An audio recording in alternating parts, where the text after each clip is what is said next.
Hey guys, I'm back from vacation and so excited to be painting again. I don't have an intro still, so we're just gonna get right to the art. Today we're gonna be doing a balloon animal, and although he looks pretty cool, like he's covered in tattoos, those are actually just marks of where the highlights and different shades are.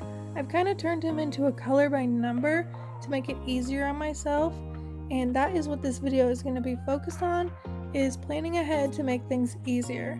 A huge part of planning ahead is choosing your colors. So that's what I've done here. I've brought out all my royal blues and a couple lighter shades and swatched them all out so I could choose which ones I wanted to use. After I swatched on my blues, I used this Artist Loft Brilliant Blue for the dark, this Reeves Blue Lake for the midtones, and this Craft Smart Pale Blue for the lightest. I also added in one more, this Craft Smart Bright Blue, just to have a slightly different tone in there.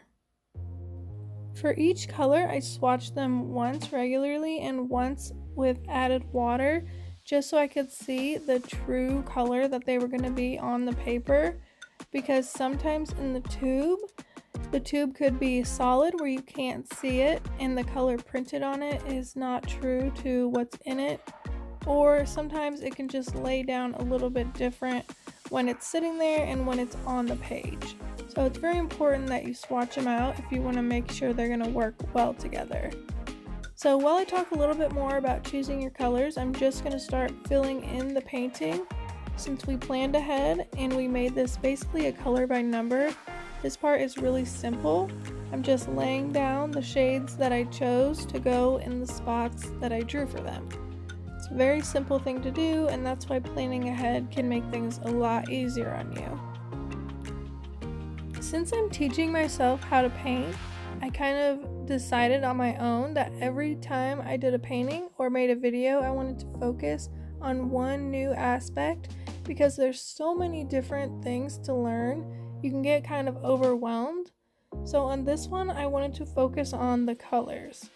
And even within colors, there's more sections of so many different things you can learn. So I even narrowed it down to choosing the color story and focusing on just one color, because there's all sorts of things you can focus on, like the color wheels and tints and shades and all of that. I just wanted to keep it very simple and learn one new thing. So I found this picture that had only one color in it, which is that royal blue, and I thought it would be perfect to learn how to do a color story. So all I needed to do was find the perfect royal blue I wanted, and then find the highlight shade and the shadow shade of it. So I swatched out all my royal blues. I eliminated the ones that had a purple tint or a green tint and just chose the true royal blues, and then I found the lightest shade, the darkest shade, and the middle base shade that I wanted to use. So it's extremely simple. If the painting you're doing has more colors in it or it's a little bit more complicated, once you choose the colors you're going to use, you're going to want to re-swatch them again next to each other on a page that only has the final colors, so that you actually have your color story in your hand. Since mine was so simple and I really only was dealing with one color, I didn't feel the need to do this, but if you're dealing with multiple, that step is important.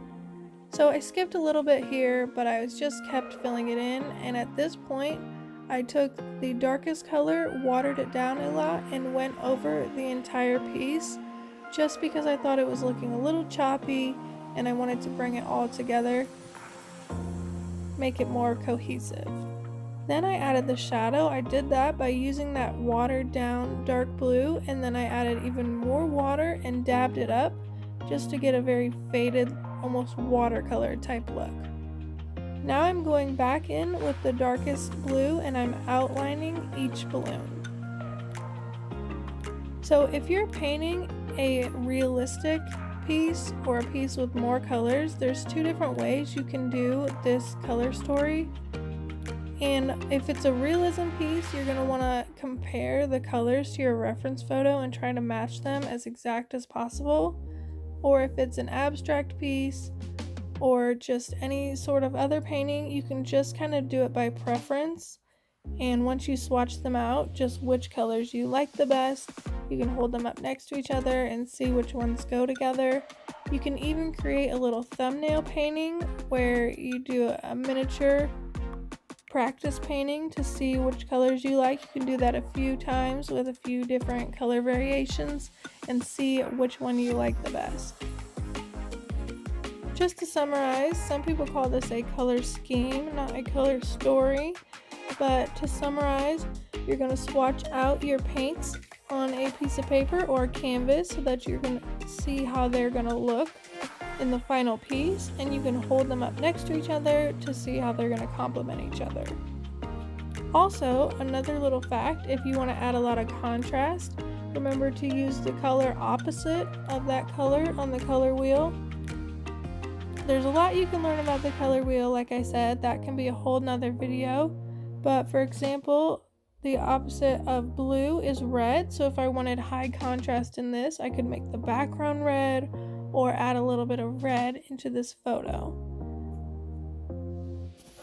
Since we planned so much ahead with this painting, when we sketched it out and picked the colors, I've basically just been following that up until this point. And this is where I get to the point where I start deepening the shadows, adding some of the highlights, and just going off book a little bit using personal preference to get it where I want it to be.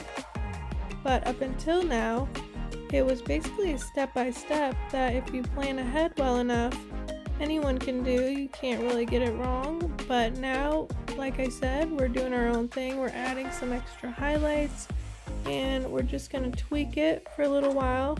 I have a little bit of trouble with the snout area and that front ear, trying to decide how much shadow and highlight I want on it.